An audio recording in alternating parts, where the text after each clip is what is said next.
L'école de guerre du Mali, au lieu d'enseignement militaire permettant aux chefs militaires d'exercer des responsabilités importantes avec une vision prospective sur les enjeux sécuritaires, célèbre ses auditeurs de la 4e promotion qui bouclent leur formation académique.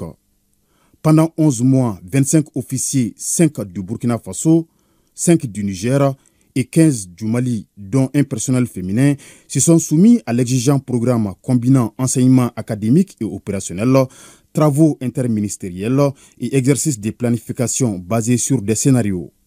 L'école de guerre du Mali, désormais ouverte aux auditeurs de l'AIS, cette 4e promotion n'a pas dérogé à la règle par rapport aux objectifs attendus à l'issue de l'année académique. La présente cérémonie nous offre l'occasion de parler à la fois de la 4e année académique qui s'achève, ainsi que des perspectives pour l'année académique à venir. Tout d'abord, l'ouverture de l'école aux auditeurs non maliens. Comme prévu dans le cadre de la montée en puissance, l'école de guerre du Mali a ouvert ses portes cette année aux auditeurs des pays frères du Burkina Faso et du Niger, dont la présence parmi nous a été vécue comme une source d'enrichissement des échanges tout le long de l'année académique. Un déroulement satisfaisant de l'année académique.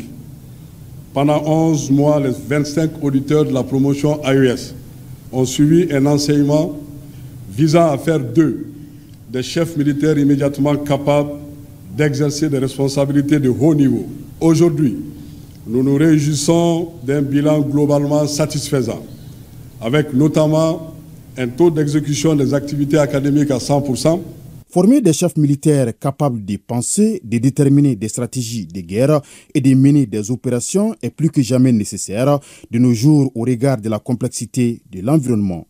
Chers auditeurs, durant plusieurs mois, vous avez été confrontés aux défis intellectuels et stratégiques d'un enseignement exigeant. Vous avez exploré les concepts fondamentaux de la stratégie, les enjeux de la géopolitique régionale et mondiale, les notions de guerre passées et présentes. Vous avez analysé les doctrines, simulé des plans d'opération, débattu des choix de commandement dans des contextes de crise. Je vous exhorte donc à être partout où vous serez les relais vivants de cette école. Soyez les catalyseurs de la pensée stratégique souveraine. Soyez des partisans de la coopération militaire AES. Soyez des leaders capables de comprendre des décisions fortes en phase avec nos réalités, nos intérêts vitaux, les aspirations légitimes de nos peuples. Des prix d'excellence pour honorer le travail, le dévouement ont sanctionné cette fin de formation. Il s'agit du prix de la recherche scientifique décerné à l'auditeur burkinabé, le lieutenant-colonel Alira Aristide, qui s'est le plus démarqué par la qualité et la profondeur de ses travaux de recherche. Ensuite, le prix de l'enseignement opérationnel décerné au colonel Moustapha Sangaré du Mali. Ce prix met en avant l'auditeur qui a excellé dans la planification et la conduite opérationnelle. Et puis le prix de l'enseignement académique qui est revenu au Nigérien, le lieutenant-colonel Abdelsalem Abdoulaye Dara, pour son expérience académique reconnue tout au long de la formation. Cette 4e promotion, à l'instar des précédentes, vient renforcer la continuité du commandement au sein des forces armées maliennes.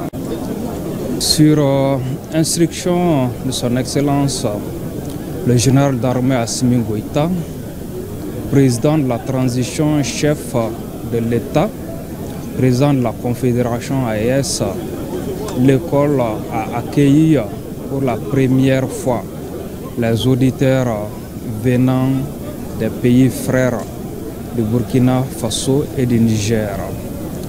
Cette initiative tend à renforcer la coopération militaire entre les pays membres de l'AES.